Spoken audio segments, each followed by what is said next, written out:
Welcome, everyone. My name is Marina Antunes, and I'm really pleased to welcome you to this very special presentation of the Spark CG Society. I am here today to talk about Max Beyond. So for those that might have been at Spark in 2022, we had the great pleasure of having the world premiere of the film at Spark. And we had the director with us at the time. And I'm very, very pleased to say that Haz is here today to talk a little bit more about the film. Say hello to the Spark audience. Hey everyone, super excited to be here. And we're so thrilled to have you. It was such a great time to see you and have you at the festival and to premiere the film. I was thinking about this the other day. I don't know if you remember the first time that we actually talked was for your first feature film. Because at the time I was writing for a genre website, and one of the things that we tracked a lot was up and coming indie filmmakers. And I remember seeing the trailer and thinking, wait, this guy wrote, directed, and did all the visual effects for this movie. And then when 2036 came out, I remember reaching out to you, and you were so kind and very helpful. And we've been tracking you ever since. And then it just happened that our worlds recollided when you kind of, I started working at Spark, and I can't remember how we reached out, but all of a sudden you're making an animated feature. You ready?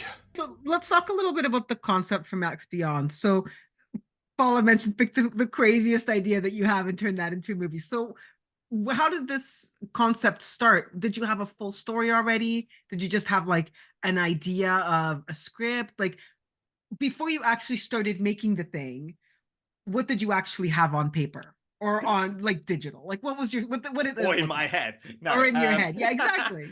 So we had this one-page outline called Brother, which is about these two brothers, right? And this big brother's doing whatever he takes to get his brother out of this crazy medical facility doing experiments.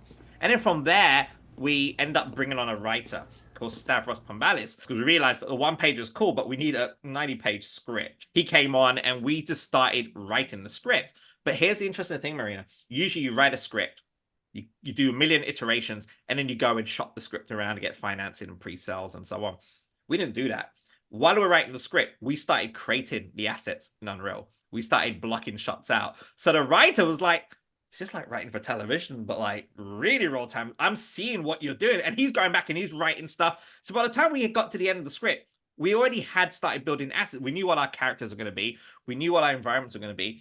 And it was more about the set pieces. So even the writing process kind of changed massively just by the fact that we were able to do stuff very quickly in Unreal. And even for the writer to be able to see stuff this early on, he was like, usually I just hand the script and say, don't mess it up, see you at the premiere. But he was like, I'm being part of the process. This is unheard of. And to me, I was like, okay, we're doing something really special here. Not only are we making a really cool movie, but we're also kind of shaking up the way films are being made in a collaborative way. Oh, for sure. I mean, it must be really great to be able to go back and say, you know what, now that I've seen that, it doesn't really work the way we expect it to. Maybe we need to make these changes. Yes. And you have the writer right there to help you 100%. Through that.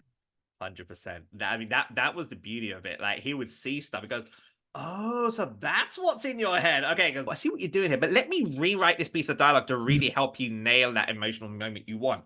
And I think that helped massively. Okay, so when you're working on, building these assets, I want to talk about the look of the film because it has a very unique look and style. And I mean, anybody, even folks that don't know Unreal, you can basically make anything as photoreal as you want. I mean, this game engine is so powerful, you can do anything with it. But the film very specifically has its own look and feel.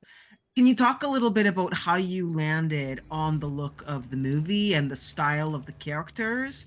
Because it does look quite different and people are like, oh, that's not what I would have selected. But for that reason alone, it actually makes it really interesting as well. 100%. Like you hit the nail there in terms of what Unreal is designed for. It is what you call PBR, photo-based rendering. So if there was a button called PBR in Unreal, we literally unchecked that box. We made a conscious decision to make a very stylized movie.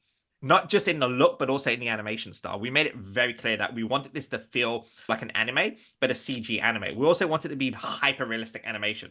So we did motion capture, and then we would extend the animation to be over dramatic and do things with lenses that you wouldn't usually do. And that meant that the style and look had to feel kind of cel shaded. But here's the thing.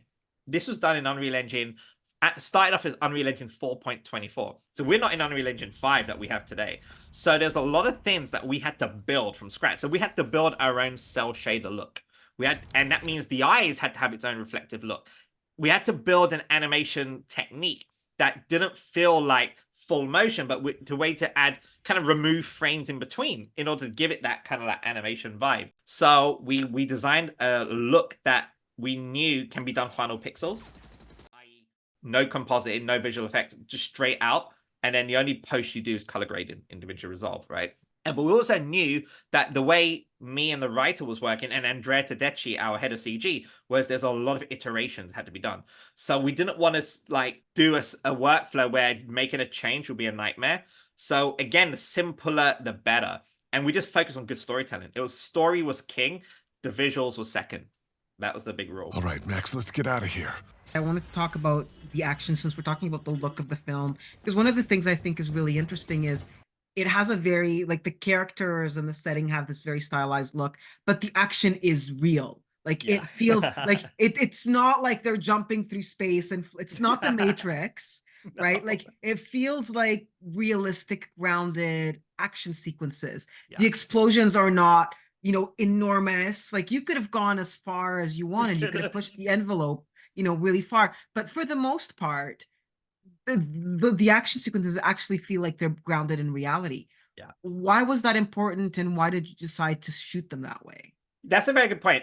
When we wrote the story, we knew we wanted to write a story that was very emotional and grounded. And we knew this is essentially a story about family. It's a story about unconditional love, right? It's also a story about the burden of having the power, the responsibility of a power that you don't want. So for us, we felt like the action sequences needed to feel very visceral and brutal, and in a way that felt like this is someone that's going to do whatever it takes to protect his kid, brother, and get it out of this facility. So if it felt too fantastical, it would break away from the heartfelt family film that we're trying to make. Now, we did do some crazy action sequences, by the way. There were some tests we did where people were bouncing off walls and stuff, but it just felt like it felt too superhero. We wanted it to feel very brutal. So like there's a lot of punching and kicking, there's a lot of knifing. There's even with the shooting and the fact that this is a guy that constantly dies and resets. And we wanted to find all the different ways someone could die that didn't feel comical, but felt emotional and felt brutal. And that the audience were like, please don't die again. I don't want you to die again. I want you to succeed in saving your brother. And to do that, you have to pick an action style that felt very gritty. So, we looked at movies like The Raid. We looked at a lot of Korean cinema that does action in a very grounded reality way. And we just borrowed a lot from that. That's awesome. Now let's talk a little bit about the production. Like, you've been talking a lot about it already because it's kind of essential to how the film was made. But I wanted to touch on the fact that, one, we're going to talk about the tech in a sec, but I think perhaps what's, for me, a little bit more shocking, and anybody that knows anything about an animation pipeline, there were 4 animators on this entire thing, including yourself. So this is kind of insane. Yeah, and a lot of coffee as well, for sure. But the workflow, we always knew this was going to be a tiny team. We always knew everyone's going to be wearing a lot of hats as well. Like, for example, even the motion capture artists like Gabrielle, Alex, and Ace, they weren't just doing mocap. They were doing mocap cleanup for us. They were doing a retargeting for us, which usually they don't do. They just like do the mocap, hand it off, and someone else does that. They just really, I think everyone on the team, I think one of the reasons why this worked so well, this project, in terms of like getting it finished and getting it released, was that every single person was on board with the way we wanted to make that film. And like Alex Kong is like, having worked on big Marvel films and so on, he embraced the guerrilla independent way. He was like, dude, I want to work on this because I want to do something where I have a lot of creative freedom and we're like gritty and guerrilla style. We're making this work. So everyone was on board doing that. But yeah, essentially it was like 4 or 5. We ramped up to like 6 eventually, or 7. People came in and helped out, but we had to build a pipeline to allow that. We couldn't just take a conventional traditional animation pipeline and try to brute force it, because that would never work. People would burn out. You know, the funny thing is, no one actually worked crazy hours on this. Like, I mean, I joke about the whole coffee thing, but like, no one killed themselves on this. It's because Andrea Tedeschi, our head of CG, very early on built a pipeline to reflect the way I work, the way I'm constantly iterating on the fly in Unreal. So we were very smart in creating a pipeline. So one of the things we did was, in Unreal, we created what you call sockets. So we will break up the body. So we would have one layer of animation that had the mocap. So the mocap would come in as it is. And then we'll have sockets for the hands, and we'll have sockets for the face, and sockets for the mouth. And all of that could be swapped in Unreal. So meaning that we'll do our mocap session, feed it into Unreal, we have our mocap. And now I'm like, oh, I want to do some lip syncing. We'll use Reallusion iClone, Accurate Lip Sync, feed in the ADR dialogue, which was done by, so the actors we use was Jane Perry and Dave Finoy. They would do their ADR. And the cool thing is they were watching the animation playouts as well, which is a really cool thing for them.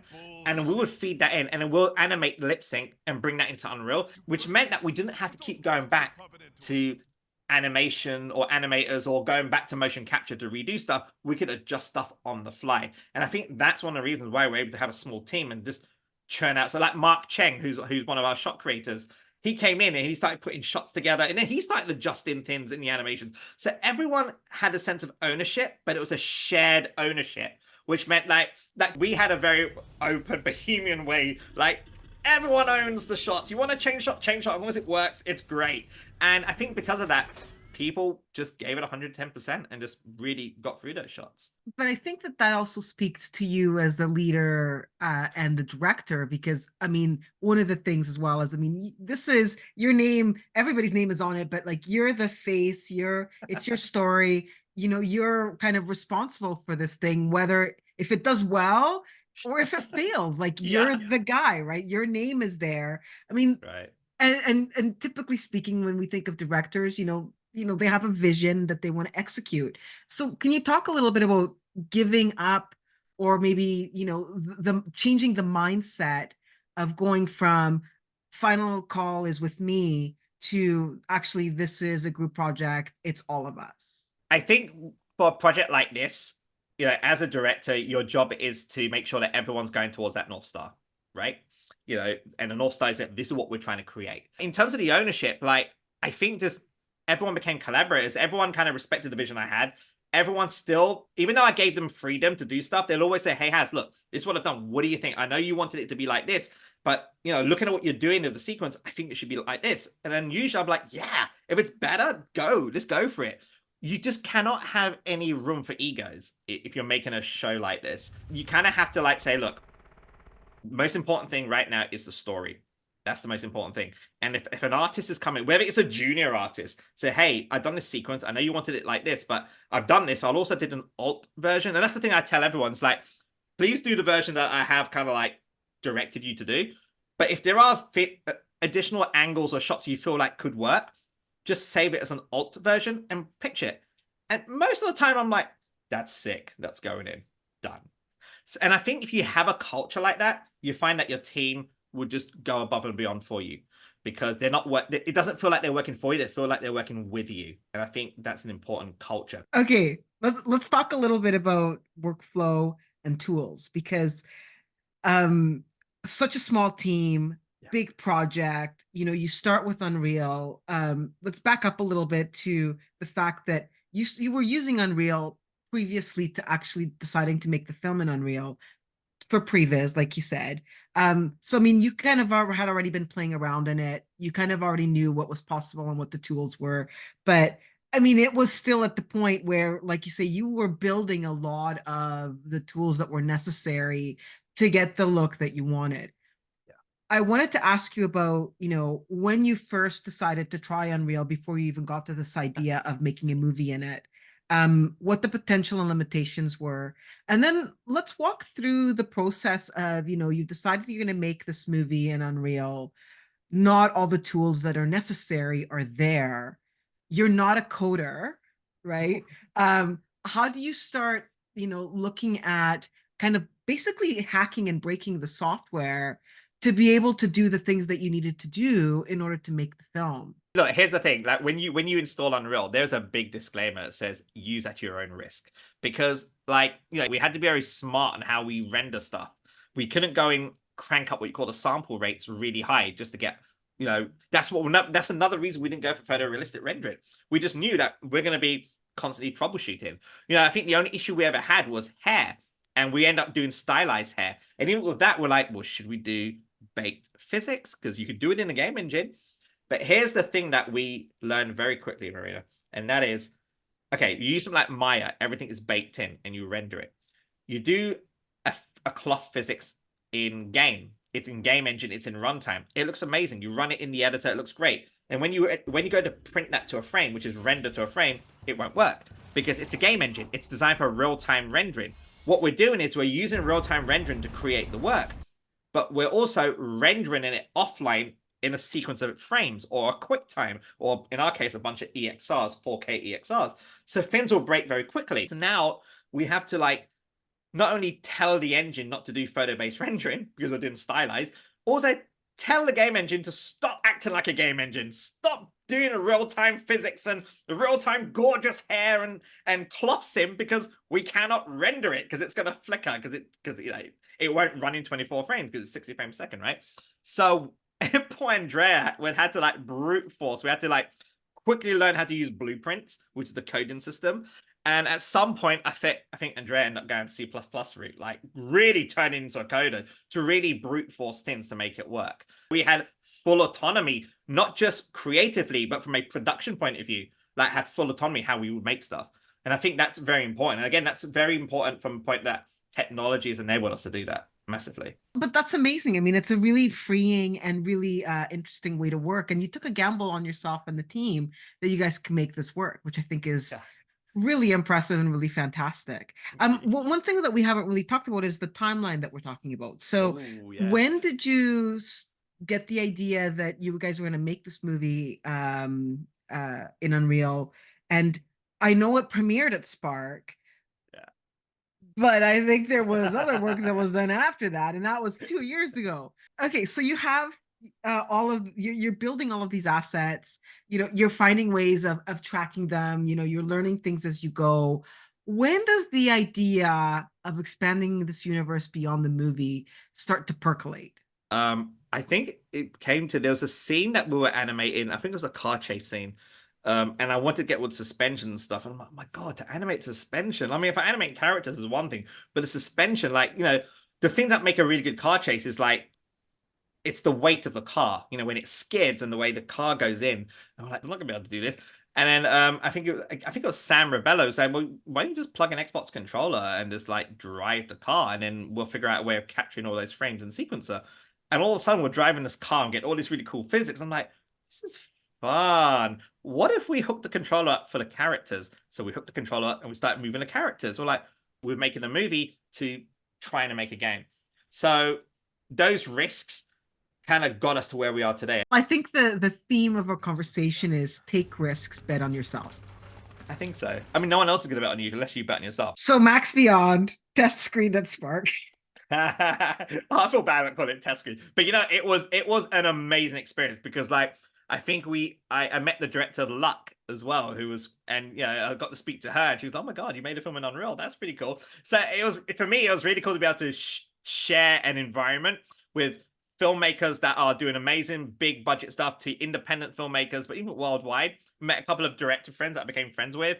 So for me, even though we joke about Spark being a test screening, for me, it was my first foray into the world of the animation industry because I came from live action. For me, Spark, to be surrounded by all these great filmmakers that use animation in ways that will blow your mind. I was like, this is definitely the place to really, pop my animation cherry, to say. Sparks, for sure. I love it. I love it. And so now everybody else gets to experience the film as well. So it's opening in Europe April 22nd. Well, available in Europe April 22nd, available in North America on April the 23rd, on pretty much every platform known to man. Yeah, so it's gonna be Apple TV, so you can pre-order it now worldwide. It's gonna be on Amazon Prime Video, which you can rent and buy from there. In the UK, we've got a really good deal of Sky Movies. The Sky Movies is going to have it. We have Microsoft Store, obviously, it's going to have it, and Google. But also, we're going to have a bunch of other platforms announcing every month. New platforms will come up. Congratulations to you and the entire team on the project. Thank you. You made the thing, you're putting out the thing, people are going to get to see the thing, which I think is super exciting. And it's amazing that you've kind of forged the path for other creatives to go out there and play with these new tools that are really experimental. And again, the theme here is bet on yourself, take risks, take chances. And in your case, it totally has paid off. So congratulations. Thanks, Marina. Appreciate it.